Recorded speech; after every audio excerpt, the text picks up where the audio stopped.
నమస్తే welcome to mid day news నేను Shivani bulletin ముందుగా హెడ్లైన్స్ చంద్రబాబు ఇంటి వద్ద భద్రత పెంపు కాసేపట్లో పార్టీ ఎంపీలతో సమావేశం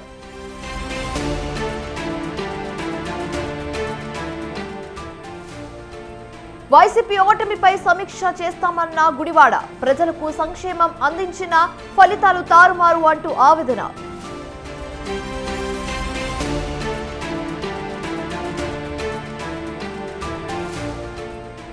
నడ్డా నివాసంలో బీజేపీ నేతల భేటీ ప్రభుత్వ ఏర్పాటు మంత్రివర్గ కూర్పుపై చర్చ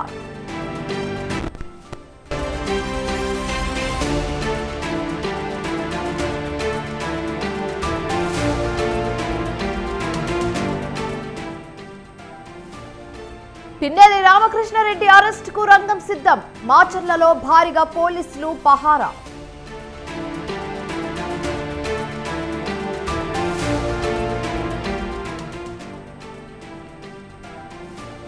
బీజేడీ పాలనలో పేదరికం గణనీయంగా తగ్గింది దేనికి సిగ్గుపడాల్సిన పని లేదన్న నవీన్ పట్నాయక్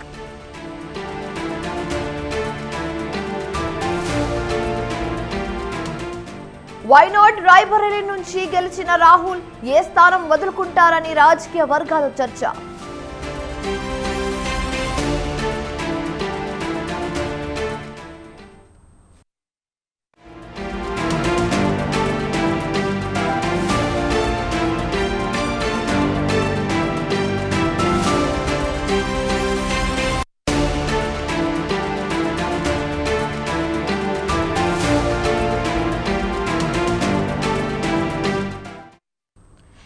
టీడీపీ అధినేత చంద్రబాబు రేపు మరోసారి ఢిల్లీ వెళ్లనున్నారు ఈ క్రమంలో కాసేపట్లో టీడీపీ ఎంపీలతో చంద్రబాబు సమావేశం కానున్నారు ఉండవల్లిలోని తన నివాసానికి రావాలని ఎంపీలకు పిలుపునిచ్చారు ఇప్పటికే రేపటి ఎన్డీఏ భేటీలో ఎంపీలతో కలిసి చంద్రబాబు పాల్గొంటారు ప్రధానిగా మోదీ ప్రమాణ స్వీకారానికి హాజరు కావాలని ఇప్పటికే టీడీపీ ఎంపీలకు ఆహ్వానాలు అందాయి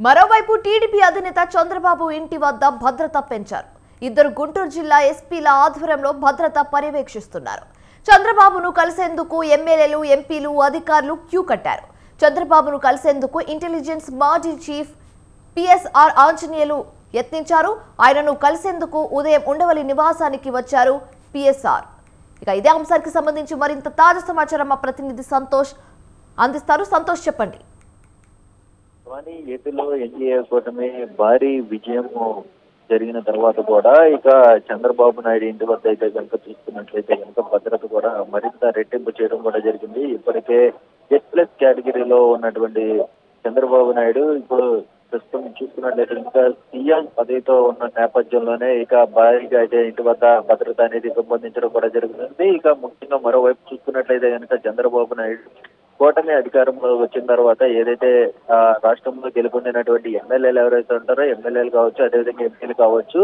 ఇక కలిసేందుకు కూడా భారీగా తరలి వస్తున్న పరిస్థితులు కూడా కనబడతా ఉన్నాయి ఒక పక్క అధికారులతో పాటు మరోవైపు ఇటు ఎమ్మెల్యే ప్రజాప్రతినిధులు సైతం కూడా ఇక చంద్రబాబు నాయుడు కలిసేందుకు కూడా ఇక ఉండవల్లి కరకట్టలో ఉన్నటువంటి నివాసానికి చేరుకుంటా ఉన్నారు ముఖ్యంగా చూసుకున్నట్లయితే ఇంకా ఏదైతే అధికారుల్లో ఇక పిఎస్ఆర్ ఏదైతే వైసీపీ హయాంలో ఎక్కువగా వైసీపీ కండువా కప్పుకోలేని అదే విధంగా కప్పుకున్నటువంటి పిఎస్ఆర్ అది ఎవరైతే అధికారి ఉంటారో అధికారి సైతం కూడా ఇక చంద్రబాబు నాయుడు కలిసేందుకు కూడా వస్తుంటే కూడా ఇక తిరస్కరిస్తున్న పరిస్థితులు కూడా కనబడతా ఉన్నాయి ఎందుకంటే వైసీపీ ముద్ర వేస్తున్న పరిస్థితుల్లోనే ఇక అధికారులు కొంతమంది అధికారులకి అయితే కనుక కలిసేందుకు కూడా నిర్మోమాటంగా అయితే వెనక్కి పంపిస్తున్న పరిస్థితులు కూడా ఉన్నాయి ఏదేమైనప్పటికీ చూస్తున్నట్లయితే కనుక ఇక ఎంపీలు రేపు ఢిల్లీ మరొకసారి అయితే కనుక ప్రధాని మోదీని కలిసేందుకు కూడా బలపరిచేందుకు కూడా ప్రధానిని బలపరిచే విధంగా కూడా రేపు ఢిల్లీకి పయనమవుతున్న నేపథ్యంలోనే ఈ రోజే ఇక ప్లాన్ ఆఫ్ యాక్షన్ ఎలా ఉండబోతుంది అన్న దానిపై అయితే కనుక ఇక ఎమ్మెల్యేలు ఎంపీలతో అయితే కనుక చంద్రబాబు నాయుడు సిద్ధమవుతున్న పరిస్థితులు ఈ రోజు నెలకొన్నాయి ఏదేమైనప్పటికీ ఇక ఉండవల్లి కరకట్ట చంద్రబాబు నాయుడు నివాసంలో పెద్ద ఎత్తున అయితే కనుక అధికారులు వీరందరూ కూడా హాజరవుతున్న పరిస్థితులు అయితే నెలకొన్నాయని చెప్పుకోవాలి శివాని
విజయవాడలోని సిట్ కార్యాలయానికి తాళం వేశారు. గత ప్రభుత్వంలో సిట్ కార్యాలయంలో పలు కీలక కేసుల విచారణ చేశారు. సెక్రటరీలు కార్యాలయాల్లోని డాక్యుమెంట్లను భద్రపరచాలని గవర్నర్ ఆదేశించారు. స్కిల్ డెవలప్మెంట్ కేసులో చంద్రబాబుని అరెస్ట్ చేసిన సిఐడి సిట్ ఆఫీసులో విచారించారు. ఒకవైపు ఎన్నికల కోడ్ అమల్లో ఉండగానే చంద్రబాబు కుటుంబానికి చెందిన హెరిటేజ్ డాక్యుమెంట్లను సిట్ పోలీసులు దగ్ధం చేశారు. చంద్రబాబును అక్రమ కేసులో ఇరికించేందుకే ఈ తప్పుడు డాక్యుమెంట్లను సిద్ధం చేశారని టీడీపీ ఆరోపించింది.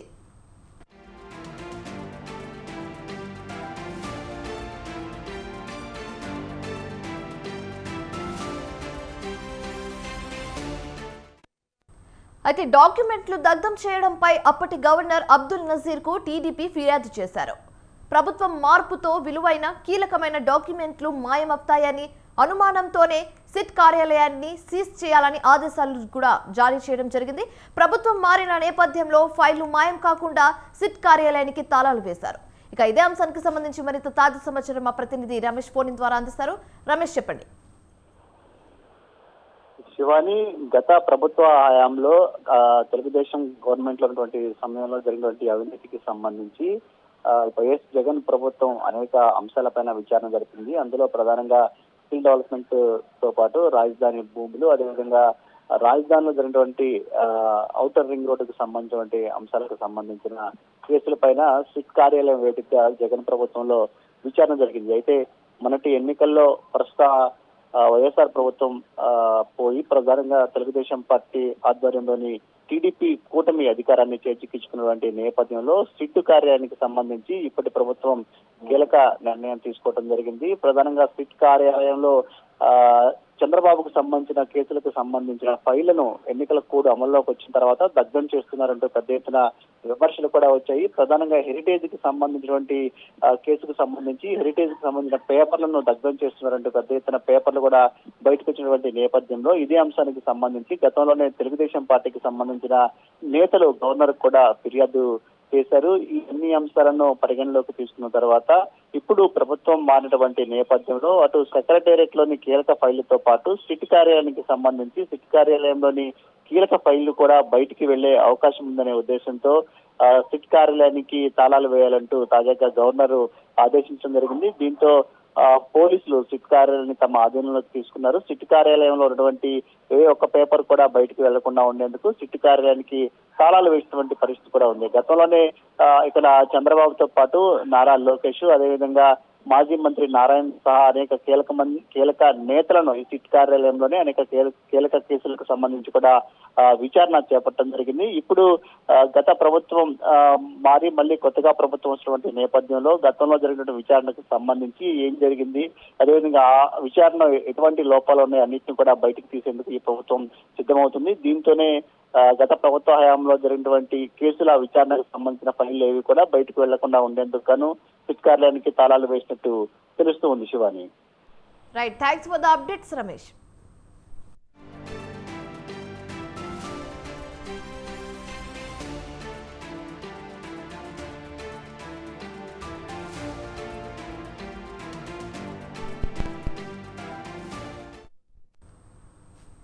సార్వత్రిక ఎన్నికల్లో మెజారిటీ స్థానాలు సాధించిన ఎన్డీఏ కేంద్రంలో ప్రభుత్వ ఏర్పాటుకు కసరత్తు చేస్తుంది.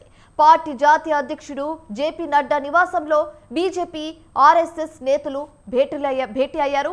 కేంద్రంలో మంత్రివర్గ కూర్పు, కూటమి పక్షాలతో అనుసరించాల్సిన వ్యూహం, కార్యాచరణపై బీజేపీ కసరత్తు చేస్తుంది. కొత్త ప్రభుత్వ ఏర్పాటు, మిత్రపక్షాలకు మంత్రివర్గంలో వాటా అంశాలపై చర్చ జరుగుతుంది. అయితే ఈ భేటీలో కేంద్ర మంత్రులు అమిత్ షా, రాజ్నాథ్ సింగ్, పార్టీ సంస్థాగత వ్యవహారాల ప్రధాన కార్యదర్శి బిఎల్ సంతోష్, ఇతర సీనియర్ నేతలు పాల్గొంటారు. సంఘ్ నుంచి సురేష్ సోని, అరుణ్ కుమార్, దత్తాత్రేయ హాజరు కానున్నారు. మంత్రివర్గ కూర్పుపై రేపు సాయంత్రానికి స్పష్టత వచ్చే అవకాశం ఉంది.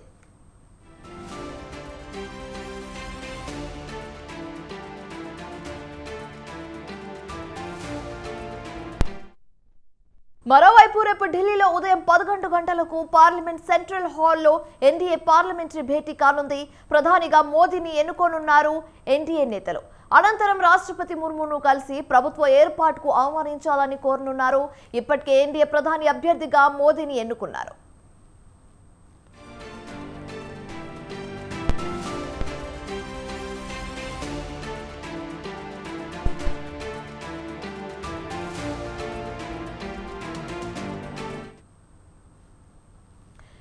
ఇక తమ కూటమికి నాయకుడిగా ఎన్డీఏ భాగస్వామ్య పక్షాలు నరేంద్ర మోదీని ఏకగ్రీవంగా ఎన్నుకోవడంతో ఆయన మూడోసారి బాధ్యతలు చేపట్టడం ఖాయమైంది. ఈ నెల జూన్ 8న ప్రధానిగా ఆయన ప్రమాణ స్వీకార మహోత్సవం ఉండనుంది. దీనికి విదేశీ నేతలు హాజరు కానున్నట్లు సమాచారం.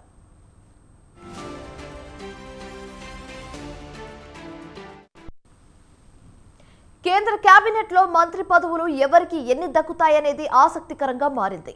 ఎన్డీఏ భాగస్వామ్య పక్షాలకు కేంద్ర కేబినెట్లో ప్రాధాన్యత దక్కనుంది. ఎన్డీఏ కూటమిలో 16 సీట్లు సాధించి రెండో అతిపెద్ద పార్టీగా ఉన్నది టీడీపీ. 12 లోక్సభ స్థానాలు సాధించి మూడో అతిపెద్ద పార్టీగా ఉన్నది జేడీయూకు పెద్దపీట వేసే అవకాశం ఉంది. జేడీయూ 3 కేబినెట్ పదవులు, స్పీకర్ పదవి కావాలని కోరుతుంది. ఏపీ నుంచి టీడీపీకి 3, బీజేపీ 1, జనసేనకు 1 మంత్రి పదవి వచ్చే అవకాశం కనిపిస్తోంది.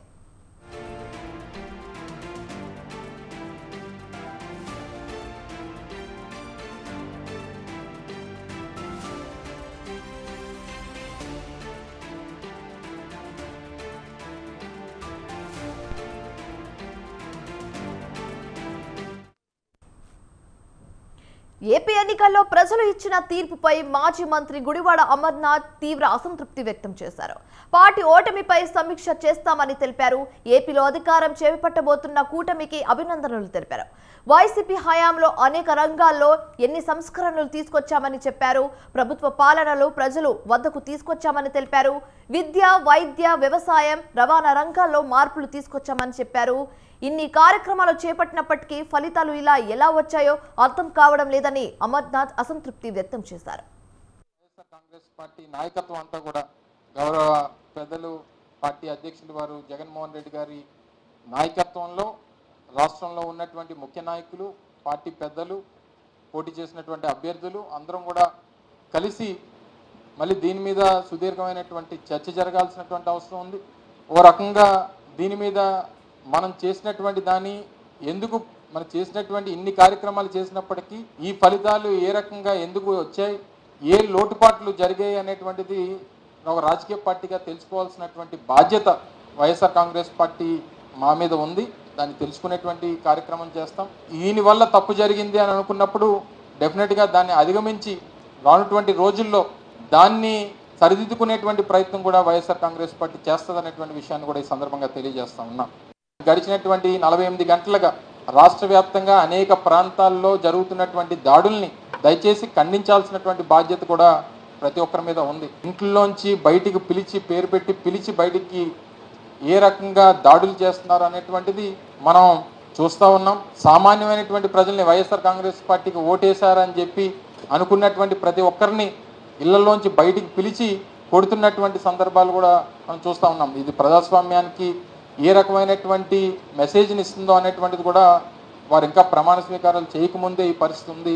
ఒకసారి ఆలోచన చేయమని చెప్పి కోరుతా ఉన్నాం. గెలుపోటములు అనేటువంటివి రాజకీయాల్లో సర్వసాధారణంగా ప్రతి 5 సంవత్సరాలకు ఒకసారి ఎన్నికలు జరుగుతూ ఉంటాయి. తప్పకుండా దాన్ని ఏ రకంగా అధిగమించాలి, ఏ రకంగా ఓడిపోయినటువంటి వారు రేపు మళ్ళీ ఎలా గెలవాలని చెప్పి చూస్తాం.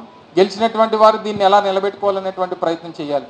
అంతే తప్ప ఈ రకమైనటువంటి పరిస్థితులు అనేటువంటిది ప్రజాస్వామ్యానికి సరైనటువంటి పద్ధతి కాదు అనేటువంటిది బలంగా నమ్ముతున్నటువంటి వ్యక్తులు. విశాఖపట్నం ఈ రాష్ట్రంలో ఉన్నటువంటి నగరాల్లో ప్రధానమైనటువంటి నగరం విశాఖపట్నం నగరం. రేపు భవిష్యత్తు ఇవ్వగలిగినటువంటిది కూడా విశాఖపట్నం నగరం మాత్రమే. సో ఈ విషయంలో నూతనంగా ఏర్పడినటువంటి ప్రభుత్వం ఆలోచన చేయాలని చెప్పి కూడా నేను కోరుతా ఉన్నా. సరే, డెఫినెట్గా అమరావతి ప్రాంతంలో వారు భూములు సేకరించారు. గతంలో దాన్ని రాజధానిగా చేయాలని చెప్పి ప్రయత్నం చేశారు. 5 సంవత్సరాలు వారి ప్రభుత్వం ఉన్నంతకాలం దాన్ని ఇచ్చేశారు. డెఫినెట్గా ఆలోచన వారికి ఉండొచ్చు, దాన్ని కొనసాగించాలనేటువంటి కార్యక్రమం చేస్తారు. కానీ విశాఖపట్నానికి సంబంధించి వారు ఆలోచన చేసి నిర్ణయాన్ని తీసుకోవాలని చెప్పి కోరుతా ఉన్నా. ఒక ఆల్టర్నేట్ నగరంగా అమరావతిని అభివృద్ధి చేయాలని చెప్పి మేము ఆలోచన చేసాం. వారు మరింతగా ఎక్కువ ఆలోచన దాని మీద దృష్టి పెడతారు. అందులో వేరే సెకండ్ థాట్ లేదు. కానీ ఈ విషయంలో మాత్రం వారు ఆలోచన చేయాలని చెప్పి కోరుతా ఉన్నా. విశాఖపట్నం నగరానికి ఉన్నటువంటి స్ట్రెంగ్స్, విశాఖపట్నం నగరానికి ఉన్నటువంటి అవకాశాలు నూతనంగా ఎన్నికైనటువంటి పార్లమెంట్ సభ్యులు భరత్ గారు కూడా వారు మాటల్లో చెప్పడం మనందరం కూడా చూసాం. సో ఇవన్నీ కూడా వారు ఆలోచన చేయాలని చెప్పి కోరుతా ఉన్నా. ఎన్నికలంటేనే ఎన్నో విషయాలు ఉంటాయి. మామ అల్లులు, అత్త కోడలు, తండ్రి కొడుకులు ఒకే పార్టీ నుంచి లేదంటే వేరువేరు పార్టీల నుంచి పోటీ చేయడం ఎన్నో చూస్తూనే ఉంటాం. ఫలితాల్లోనూ ఇలాంటివే ఎన్నో కనిపిస్తుంటాయి. అయితే ఒకే కుటుంబానికి చెందిన వాళ్ళు, దగ్గర బంధువులు విజయం సాధించడం, అలాగే రకరకాల సెంటిమెంట్లు వాడి కనిపిస్తుంటాయి. అయితే ఈ ఎన్నికల ఫలితాల్లోనూ అటువంటి కొన్ని ఉన్నాయి. వాటిపై విశ్లేషణ ఇప్పుడు చూద్దాం.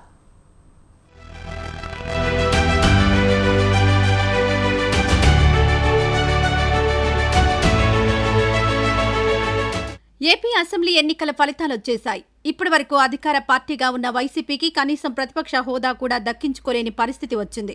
నిన్నటి వరకు ప్రతిపక్ష పాత్ర పోషించిన టీడీపీ ఈ ఎన్నికల్లో కూటమి కట్టి అధికారంలోకి వచ్చింది. అయితే ఈ ఎన్నికల ఫలితాల్లో కొన్ని విశేషాలు అందరి దృష్టిని ఆకర్షించాయి.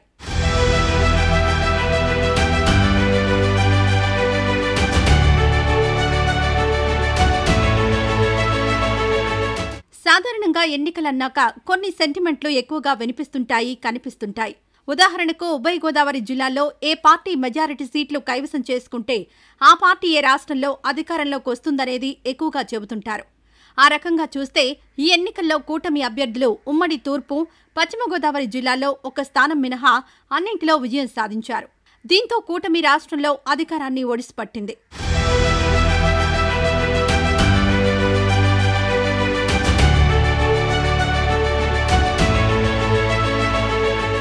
అనంతపురం జిల్లా ఉరవకొండ సెంటిమెంట్కు ఈ ఎన్నికల్లో బ్రేక్ పడింది.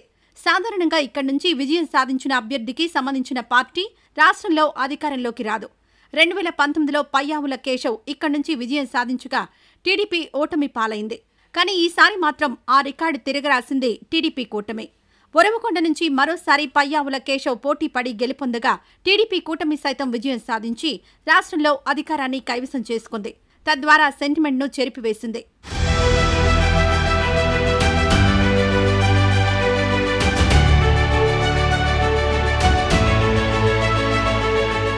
ఎన్నికల ఫలితాల్లో తాడేపల్లిగూడెం ఓటర్లు విలక్షణమైన తీర్పునిచ్చారు. 1999 నుంచి ఇప్పటి వరకు జరిగిన అసెంబ్లీ ఎన్నికల్లో ఒక్కోసారి ఒక్కో పార్టీని గెలిపించారు. ఈ క్రమంలోనే 1999లో టీడీపీ అభ్యర్థి విజయం సాధించగా 2004లో కాంగ్రెస్ పార్టీ పాగా వేసింది.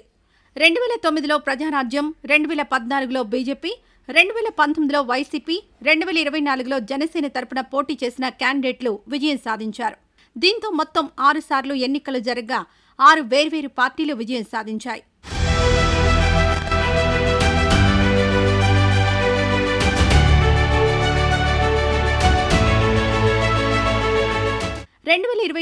ఏపీ అసెంబ్లీ ఎన్నికల్లో తొలి ఫలితం రాజమహేంద్రవరం గ్రామీణ నియోజకవర్గం నుంచి వచ్చింది. ఇక్కడి నుంచి టీడీపీ తరపున కూటమి అభ్యర్థిగా బరిలో దిగారు సీనియర్ నేత గోరంట్ల బుచ్చయ్య చౌదరి. వైసీపీ నేత మంత్రి వేణుగోపాలకృష్ణపై 64,000కు పైగా మెజారిటీతో విజయం సాధించారాయన. బుచ్చయ్య చౌదరి ఎన్నికల్లో గెలవడం ఇది 7వసారి.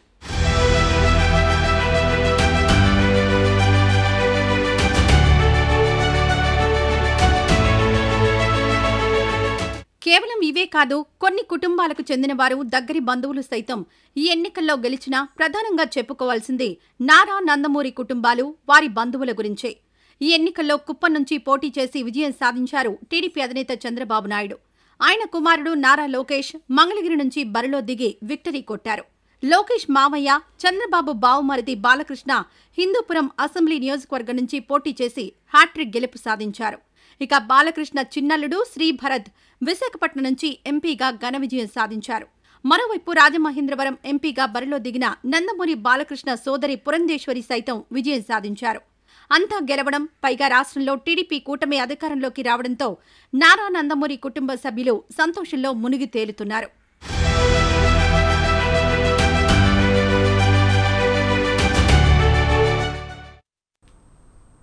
బీజేపీ ఎమ్మెల్యే ఆదినారాయణ రెడ్డి సంచలన వ్యాఖ్యలు చేశారు. మాజీ మంత్రి వివేక హత్య కేసును సీబీఐ 90% ఛేదించిందని ఆయన అన్నారు. మిగిలిన 10% పూర్తి చేయించి అసలు హంతకులను జైలుకు పంపుతామని హెచ్చరించారు. వైసీపీ పాలనలో ప్రజలకు 25% డబ్బులు పంపించి జగన్ మిగతావి తన ఖాతాలో వేసుకున్నారని ఆరోపించారు. అయితే అసెంబ్లీ ప్రారంభం కాగానే వివేక హత్య కేసుతో పాటు కోడికత్తి కేసు విషయాన్ని కూడా ప్రస్తావిస్తామని ఆదినారాయణ రెడ్డి తెలిపారు.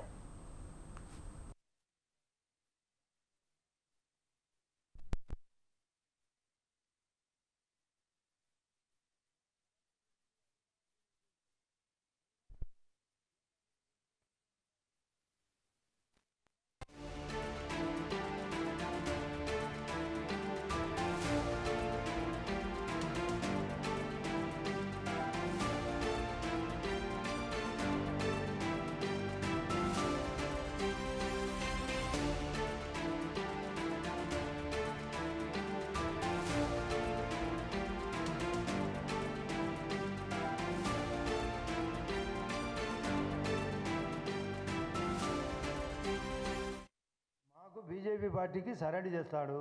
దాసోహం గోవింద వచ్చిన దరిద్రుని మా వాళ్ళు పక్కన పెడతారు. ఆ నామరూపాలు లేకుండా చేయాలి. ఇటువంటి చెత్త పాలన మన చాయ్వాలా నుంచి దేశ ప్రధానిగా ఎదిగిన వ్యక్తి నరేంద్ర మోదీ. బాల్యం నుంచి ఆర్ఎస్ఎస్ సిద్ధాంతాలతో ఆయన ప్రభావితమయ్యారు. 1987లో భారతీయ జనతా పార్టీలోకి ప్రవేశించారు నరేంద్ర మోదీ. ఆ తర్వాత కాలంలో గుజరాత్ బీజేపీలో ప్రముఖ నేతగా ఎదిగారు. గుజరాత్ ముఖ్యమంత్రిగా సత్తా చాటారు. గుజరాత్ మోడల్ను అభివృద్ధికి నమూనాగా మలిచారు. 2014లో జరిగిన లోక్సభ ఎన్నికల్లో మోదీ రాజకీయ జీవితాన్ని మలుపు తిప్పాయి. 2014 ఎన్నికల్లో బీజేపీని విజయ పథకానికి తీసుకెళ్లారు. 2014లో తొలిసారి దేశ ప్రధానిగా నరేంద్ర మోదీ పగ్గాలు చేపట్టారు. ఆ తర్వాత 2019లో మరోసారి బీజేపీని అధికారంలోకి తీసుకొచ్చారు నరేంద్ర మోదీ. తాజా ఎన్నికల్లో కమలం పార్టీ హ్యాట్రిక్ కొట్టింది. వరుసగా మూడోసారి దేశ ప్రధానిగా పగ్గాలు చేపట్టబోతున్నారు నరేంద్ర మోదీ.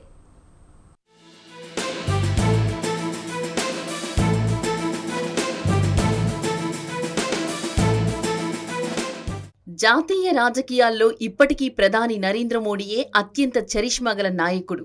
ఇందులో రెండో ముచ్చటే లేదు. జనాకర్షణ విషయంలో 1 నుంచి 10 వరకు నరేంద్ర మోడీయే. ఎవరైనా సరే 11వ స్థానానికి పోటీ పడాల్సిందే. తాజా లోక్సభ ఎన్నికల్లో నరేంద్ర మోడీ నాయకత్వానికి ప్రజలు ముచ్చటగా మూడోసారి పట్టం కట్టారు. నరేంద్ర మోడీ 1950 సెప్టెంబర్ 17న గుజరాత్లోని మెహసానా జిల్లాలోని వాద్నగర్లో ఒక మధ్యతరగతి కుటుంబంలో జన్మించారు. నరేంద్ర మోడీ స్కూల్ చదువు స్థానికంగానే పూర్తి చేశారు.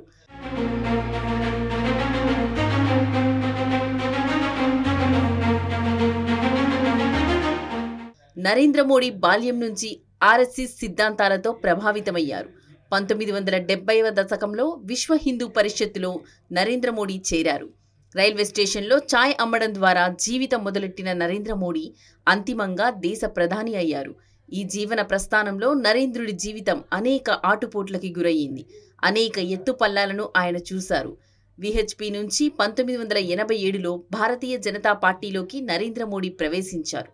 ఆ తరువాత బీజేపీలో నరేంద్ర మోడీ అంచెలంచెలుగా ఎదిగారు. 1990లో లాల్ కృష్ణ అద్వానీ చేపట్టిన అయోధ్య రథయాత్రకు, అలాగే 1992లో మురళీ మనోహర్ జోష్ చేపట్టిన కన్యాకుమారి కాశ్మీర్ రథయాత్రకు నరేంద్ర మోడీ ఇన్ఛార్జిగా పనిచేశారు. మెల్లమెల్లగా గుజరాత్ బీజేపీలో ఒక ప్రముఖ నాయకుడిగా మోడీ ఎదిగారు.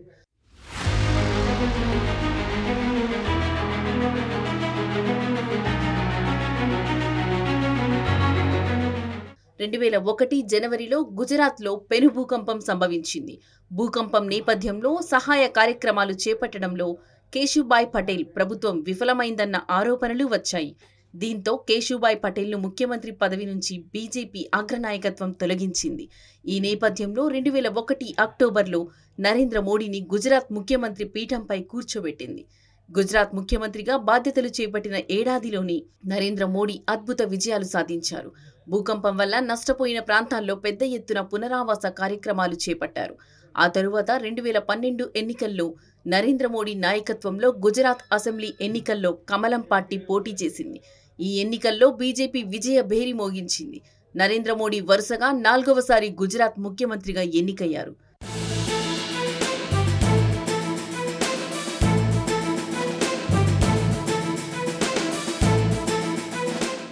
గుజరాత్ మోడల్ ముఖ్యమంత్రిగా నరేంద్ర మోడీ ఉన్న సమయంలో తెర మీదకు వచ్చిన పదమిది. ఆ తరువాతి కాలంలో గుజరాత్ మోడల్ ఒక అభివృద్ధి నమూనాగా దేశమంతా పాపులర్ అయింది. గుజరాత్ మోడల్తో రాష్ట్రం పారిశ్రామికంగా అద్భుత విజయాలు సాధించింది. గుజరాత్ మోడల్తో నరేంద్ర మోడీ పేరు దేశమంతా మార్మోగింది. సమర్థుడైన ముఖ్యమంత్రిగా నరేంద్ర మోడీ జాతీయ స్థాయిలో పేరు తెచ్చుకున్నారు. ఆ తరువాత వచ్చిన 2014 లోక్సభ ఎన్నికలు నరేంద్ర మోడీ రాజకీయ జీవితాన్ని మలుపు తిప్పాయి. అప్పటి వరకు 10 ఏళ్ల పాటు కాంగ్రెస్ నాయకత్వంలోని యూపీఏ సర్కార్ కేంద్రంలో అధికారంలో ఉంది. యూపీఏ సర్కార్లో అనేక కుంభకోణాలు జరిగాయి. బొగ్గు కుంభకోణం, కామన్వెల్త్ కుంభకోణం, 2G కుంభకోణాలు వీటిలో కొన్ని మాత్రమే. ఈ నేపథ్యంలో కాంగ్రెస్ పార్టీపై దేశవ్యాప్తంగా వ్యతిరేకత పెల్లుబీకింది. కాంగ్రెస్ పార్టీ అంటేనే కుంభకోణాలకు మారుపేరు అని ప్రజలు అనుకోసాగారు. ఈ నేపథ్యంలో 2014 లోక్సభ ఎన్నికల్లో ఎన్డీఏ కూటమి విజయం సాధించింది. దీంతో 2014 మే 26న ప్రధానిగా తొలిసారి నరేంద్ర మోడీ ప్రమాణ స్వీకారం చేశారు. 5 ఏళ్ల తరువాత 2019లో లోక్సభ ఎన్నికలు వచ్చాయి. ఎన్నికలకు ముందు పుల్వామా సంఘటన జరిగింది. పుల్వామా సంఘటన లోక్సభ ఎన్నికలపై తీవ్ర ప్రభావం చూపించింది. ఈ నేపథ్యంలో 2019 నాటి ఎన్నికల్లో బీజేపీ స్వంతగా 303 సీట్లు తెచ్చుకుంది. ప్రధానిగా నరేంద్ర మోడీ రెండోసారి ప్రమాణ స్వీకారం చేశారు. ఈ 5 ఏళ్ల కాలంలో దేశ ప్రజలు శబాష్ అనుకునే అనేక సంచలన నిర్ణయాలు తీసుకున్నారు నరేంద్ర మోడీ. ఇందులో కొన్ని వివాదాస్పద నిర్ణయాలు కూడా లేకపోలేదు. దర్యాప్తు సంస్థలైన ఎన్ఫోర్స్మెంట్ డైరెక్టరేట్, సిబిఐ వంటి వాటిని కేంద్ర ప్రభుత్వం దుర్వినియోగపరిచిందన్న ఆరోపణలు వెల్లువెత్తాయి. ఇదిలా ఉంటే ఈసారి ఎటువంటి పరిస్థితుల్లోనూ బీజేపీకి అధికారం దక్కకుండా చేయడానికి ప్రతిపక్షాలు పెద్ద ఎత్తున ప్రయత్నించాయి. బీజేపీ ఇతర పార్టీలన్నీ దాదాపు ఏడాది కిందట పాట్నాలో ఒక వేదిక మీదికి వచ్చాయి. ఈ తరువాత బెంగళూరు బీజేపీయేతర పార్టీలు మరోసారి సమావేశమయ్యాయి. బెంగళూరు సమావేశాల్లోనే బీజేపీయేతర పార్టీలన్నీ కలిసి ఇండియా కూటమి ఏర్పాటు చేసుకున్నాయి. బెంగళూరు నుంచి ముంబైలోనూ ఇండియా కూటమి సమావేశాలు జరిగాయి. ఒక దశలో ఇండియా కూటమిలో 28 భాగస్వామ్య పక్షాలున్నాయి. అయితే ఆ తరువాతి కాలంలో జేడీయూ అధినేత నితీష్ కుమార్ ఇండియా కూటమి నుంచి వైదొలిగారు. ఎన్డీఏ కూటమిలోకి ఎంట్రీ ఇచ్చారు. వరుస సమావేశాలతో ఇండియా కూటమిలో జోష్ పెరిగింది. ఒక దశలో ఇండియా కూటమి నుంచి ఎన్డీఏ కూటమికి తీవ్ర పోటీ ఉంటుందని భావించారు. అయితే కాంగ్రెస్ పార్టీ పెద్దన్న పాత్ర పోషించడంతో ఇండియా కూటమిలో విభేదాలు పొడిచూపాయి. దీంతో ఇండియా కూటమి రాజకీయంగా బలహీనమైంది.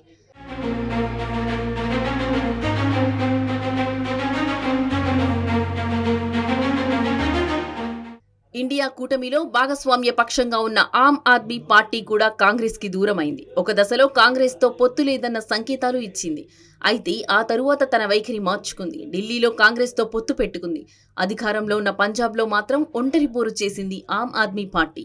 ఇండియా కూటమి నుంచి ఈ స్థాయిలో ప్రతిఘటన ఎదురైనప్పటికీ విజయం వైపు దూసుకుపోయింది భారతీయ జనతా పార్టీ. నరేంద్ర మోడీ వ్యక్తిగత ఇమేజ్ అనేక రాష్ట్రాల్లో బీజేపీ విజయంలో కీలక పాత్ర పోషించింది.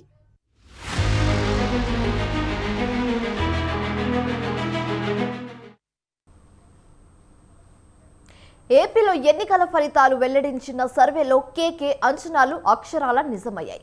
కూటమి భారీ మెజారిటీతో అధికారం చేజిక్కించుకుంటుందని చెప్పారు. వైసీపీకి ఘోర పరాజయం తప్పదని కేకే సర్వే చెప్పిన లెక్కలు నిజమయ్యాయి. పేరుగాంచిన సంస్థల అంచనాలు కూడా తలకిందులు కాగా ఒక్క కేకే చెప్పిన జ్యోతిష్యానికి సరిగ్గా లెక్క కుదరడంతో అంతా ప్రశంసలతో ముంచెత్తుతున్నారు. అయితే ఒకటిన కేకే విడుదల చేసిన ఫలితాలపై ఎవ్వరికీ నమ్మకం లేని పరిస్థితి. అంతా భారీ మెజారిటీతో మేం గెలవడం ఏంటి అని తెలుగు తమ్ముళ్ళలో ఒకంత ఆశ్చర్యం, అనుమానం కూడా కలిగింది. మరోపక్క వైసీపీ నేతలే ఈ లెక్కలను కొట్టిపారేశారు. తమకు తక్కువ నంబరింగ్ ఇచ్చి అధికారమే కోల్పోతుందని చెప్పించేందుకు అగ్గి మీద గుగ్గిలా మండిపడ్డారు. కానీ అవే లెక్కలు, అవే అంచనాలు నిజమయ్యాయి.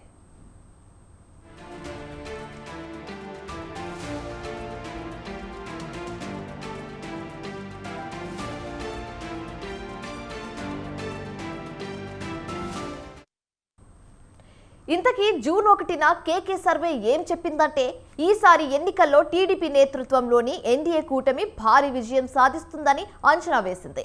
మొత్తం 175 సీట్లలో వైసీపీ కేవలం 14 సీట్లకు పరిమితమవుతుందని చెప్పింది. అలాగే టీడీపీ పోటీ చేసిన 114లో 133 సీట్లు, జనసేన 21కి 21 సీట్లు, బీజేపీ 10కి 7 సీట్లు సాధిస్తుందని కేకే సర్వే వెల్లడించింది. అయితే ఈ అంచనాలు దాదాపు 95% పైగా నిజమయ్యాయి. దీంతో కేకే సర్వేను అభినందిస్తూ ప్రశంసిస్తున్నారు చాలా మంది.